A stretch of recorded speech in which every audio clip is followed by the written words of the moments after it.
Everyone, it's Middays. We're live today at the Mississippi Armed Forces Museum at Camp Shelby. We're pleased to welcome now Colonel Mark Prine, serves as Special Project and President of the Mississippi Armed Forces Museum Board. Colonel, always good to see you, sir. Good to see you as well. Welcome to Camp Shelby and welcome to the Armed Forces Museum. Yeah, always a pleasure to be here. Brag about the facility, the museum all the time. What a fantastic asset it is for the great state of Mississippi, right here just south of Hattiesburg, the heart of Camp Shelby. I noticed through the doors there in the big meeting event room, you got something going on today. We do. We have the annual Mississippi Memorial Day event that we have here that honors those who have lost their lives in service to our nation. And this year we're recognizing everyone, paying special attention to Sam Dale, who was a lieutenant that was killed on July the 4th, 1944. Wow. What particular theater was that? He was in Europe.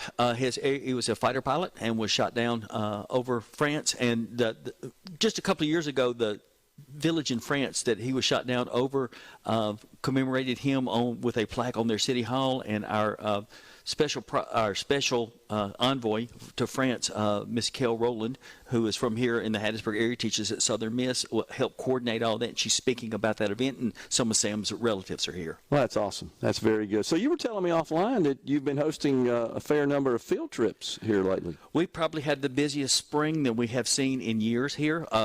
Groups coming to Camp Shelby. We've always had school groups that would come down and go through the museum and visit the static displays that we have here. But we've begun to see a lot of the career and technical education programs beginning to come through. You know, we have a combat medic school here, and so they have that full setup to teach soldiers who are becoming medics. So the people who are involved in CTE programs to be going to the health sciences come down and are going through and using that program. We have a mechanics program here that takes people, give them additional skills, air conditioning, generator repair, that kind of stuff. So people who are interested in that, they're coming through and using those facilities. I was telling Alex earlier that we've had something we never had before. We had a field trip come down and spend the night with us. They came down from Plantersville Middle School. Shout out to them. Came down, spent the night with us, went to the Gulf Coast, stayed here on post again, and then used the facilities here at the museum for a tour before they went back home. Wow. What kind of reaction do you get, especially from the school students, the first time they go through the museum here? What do you hear? Most of them are just totally amazed at the number of people from Mississippi who have had such integral parts in our nation's history, all the way back to even before we were a state. And fascinated by that, and something that we kind of help point out to them is so many of them, you know, are in their mid to late teens, and we're talking about people who are just 4 or 5 years older than they are, who had such a phenomenal impact. Well, I'll have to say that was my first reaction, honestly. Yes. I think that is fairly typical of anybody who tours it. That's from Mississippi for the first time. Just a lot of history and information that you just aren't aware of without touring the museum, and you guys do such a great job of preserving and curating and presenting all that. Thank you. Yes, we are so excited, and we get such great support from here in the state because we have so many people who will identify someone and give us a heads up and say, hey, what about this? Or we'll have a municipality say, we found this information about this individual from our town. Can you help us with that? So we have a great staff who really helps hang on to those ideas, and as well as help expand on them. We're working on a project now. It's called Notable Mississippians. Okay. People who served in the military and then went and did something else.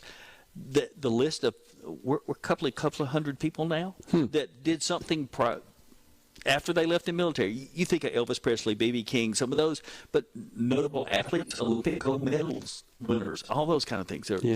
So served in our military. Yeah, it's been a lot of fun. How important is it, Colonel, that we take a day off to recognize those who paid the ultimate sacrifice for our freedoms and just keep their history alive and just their service to our country in our minds? Yeah, extremely important, because many of these young people who have made the ultimate sacrifice are in their late teens, they're in their early 20s, they're not married, they don't have children. And then as we're rapidly approaching the 80th anniversary of D-Day here, just a few weeks, and it's now their great nieces and nephews. It's now their nieces and nephews, people who never knew them, who are keeping their memories alive and helping us to preserve their memories and keeping them alive. So it's wonderful that we have that opportunity to do that, is to reach out. But it helps, even though we're profiling one person today, just to keep everyone that's lost their life in the service of our nation, just to remember them. So, so many people have, don't know them, don't know their stories, but by being able to reach out, just thinking about them as a group, that helps keep their memories alive. Yeah. And with respect to World War II, we're seeing many of those brave warriors. They're up there in age. There are not many left with us today. Not many at all. And now it's those family members. You and I have talked about COVID kind of did wonders to the museum world because people cleaned out their attics. And now those people from World War II that their artifacts were passed along through family members are now being able to come to light. So we're excited about that. Yeah. But so how far back do we go as far as exhibits in the museum featuring Mississippians that fought for their country? We go all the way back to Mississippi Territorial Militia, Thomas Hines, organizing it here. One of the very first things that he got the opportunity to do was to arrest the Vice President, Aaron Burr. Right. Yeah, because Aaron Burr was going to set up his own kingdom in Louisiana, and so they arrested him. Yeah. So we're even beginning to work now to even go back before Europeans arrived here. So talking with Chief Ben and the Choctaw Nation to be able to catalog those events that they had, but even before Europeans got here. Right.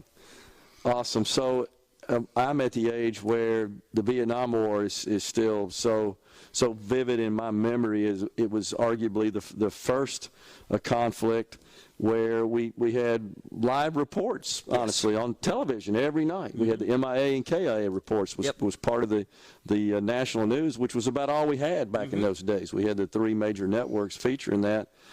It's kind of shameful a bit, I think, Colonel, the way many of those soldiers were treated when they returned to the country that sent them off to war. They were just asked to do a job, and they did it. The attitude's changed toward that, has it not? It has. It really has. We're seeing more and more Vietnam veterans who are now coming forward and wanting to tell their story, what happened with them, what happened with the units they were assigned with. We were here I guess a couple of weeks ago, had a group of Seabees who are Vietnam Air Service members from down on the coast. They were having a reunion, came up, and we had a group of junior ROTC students here as well, and they were able to share and talk about their experiences with those. It was phenomenal. So we're seeing more and more of the Vietnam era folks coming forward with artifacts and with their stories, and we're able to capture those, and we're excited about that.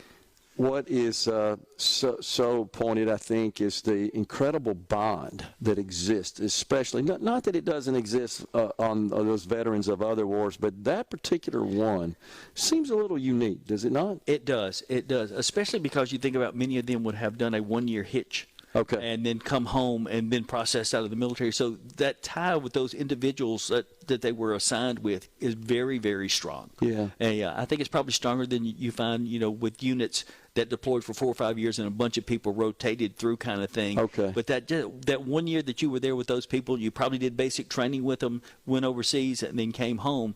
That is really a type. And the horrors they witnessed, yes. A little bit unique, I think, of other wars. Mm-hmm. Yeah, you think about, it had been in Korea, and with World War II, there was a front line, and you were moving forward, and then it was just a 360 warfare for those guys in Vietnam. Yeah, and of course, I always like to point out perhaps my favorite exhibit in the museum is the one that has the Huey. Yes. The Vietnam era Huey. Yes. And the scene portrayed there just looks perfect from all the real photos that we've seen. Right, the dust-off missions that those people were able to do to save lives, it's just phenomenal that what they were able to do. Everybody's seen MASH, and they know we used helicopters in Korea, but to perfect that using the Huey helicopters. And, the Hueys, we had a gentleman here that worked at our museum at one time that was part of the Huey development staff. And he said there was no engineering to that. It was go out there, you tried and see if it worked. If it worked, it didn't. If you didn't, you adjusted something else and kept going. And he said that's what made them such a successful aircraft. He said this was the very simplicity of how they worked. An asset that I don't know that we could have prosecuted the war in Vietnam without the Hueys, honestly. Exactly. Not with that terrain. Yeah, with that kind of terrain and with that kind of a lack of infrastructure in the country, we would not have been able to do anything as far as without the Hueys. But that is uniquely American, it seems like, Colonel, that our military are always thinking about the potential conflicts we may face, and we're always sort of tailoring our assets, our training for that. Yeah, and adapt and overcome. Yeah. We were just talking earlier about the Seabees have identified to us what was very much called with Secretary Rumsfeld hillbilly armor. Have identified a D7 dozer that's sitting out there that's going to be coming to here that had hillbilly armor from the early part of the war. Well, that's, again, part of American ingenuity, Yes, and we've had to overcome a lot, and we are certainly grateful to all those on Memorial Day we remember who paid that ultimate sacrifice for our freedoms. And again, congratulations, and thanks for all the great work you do. The museum is fantastic. Every Mississippian should visit it. I'm glad to hear about the uptick in the field trips. Yes. Honestly, it'd be great if we could get every student in the state of Mississippi to tour this museum. I agree. When you're headed for the beach this summer, we're only 5 miles off of Highway 49, 98, or 59, so come on. Appreciate it, Colonel. Thanks for coming on.